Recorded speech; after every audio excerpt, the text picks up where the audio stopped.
Oh, so ladies and gentlemen, please welcome to the stage the one, the only, Dónall Dempsey.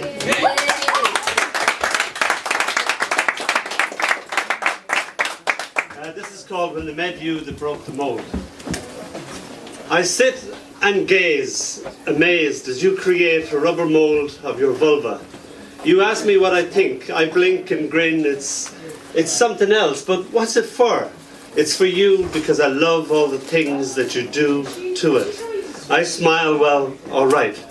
For years your masterpiece held pride of place above our mantelpiece, created heated debate over how much was too much or how far was too far, or, as Donall said, it oughtn't to be allowed. People were often offended, but you, being you, put on a brave front, proudly declaring, I am not ashamed of my cunt. Years later, it ended up in an attic, neatly packaged with dried wild flowers. I wrote and asked you if you wanted your vulva back. You wrote back and said, oh yes please, in big bold capital letters. And so, like a Rosetta Stone, it was returned to its original owner with a little note attached that simply said, thank you for the gift of this and for loaning it to me for all these years. It was greatly loved and greatly missed, then sealed with love and a single kiss. Thank you. Thank you. This is a poem called Thank You. You call me a cunt. Oi, you're a cunt. I thanked them for the compliment. Couldn't conceive of anything more beautiful to be. Thank you. I was babysitting for a friend's little girl and I wanted to watch a documentary on the inside of a mafia's killer's head. And it was very gruesome and extremely horrible. But Tilly kept coming down with a drink of water and she wanted fairy stories and stuff like that. And Mum and Dad were very PC and they wouldn't let her hear any fairy stories or nursery rhymes or anything like that. And I used to tell them to her and she used to thought I was great. I just thought I was making up all these stories. So that sort of crossed with the mafia killer and we got this curious cross-pollination, a beautiful hybrid, what I call a nursery crime. And this is called Up Above the World So High. The three blind mice, they didn't tell you the same thing twice, and they wasn't very nice, and they wasn't blind. That was just a blind. They wore shades to hide their eyes, maestros with a switchblade knife. They ran all the vice and any opposition had already lost their lives. But fuck it, lately the farmer's wife, it was rumoured she'd done the old man in and taken over everything and had now begun to muscle in on their territory.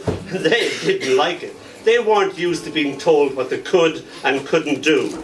Confrontation and respect was due. Both boobs bore a tattoo that proclaimed in Latin trouble and strife and fuck you. Her other tattoo just above her pubic hair stated in mock Gothic script, abandon hope, O ye who enter here. One night the farmer's wife decided to separate the men from the mice. Had them scrubbed out by a local psycho known only as Slasher Gore. Now the three blind mice don't see so good no more. See, being dead ain't good for the sight. Ain't that right? Ain't that fucking... Deal with them, boys. Meanwhile, back at the ranch, meet the new big mama of vice, the farmer's wife, just like it spells out in nasty neon light, twinkling, twinkling, obscuring the twilight. Thank you.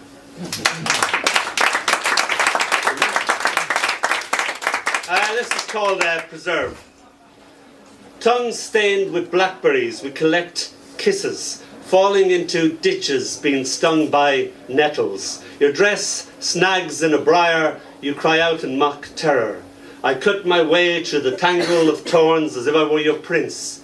Charming me, you undo your buttons as you stepped out of your dress. Your dress hangs like a chrysalis. You let down your golden hair and we make love then and there. A tractor and some cows go by. We laugh and try to hide.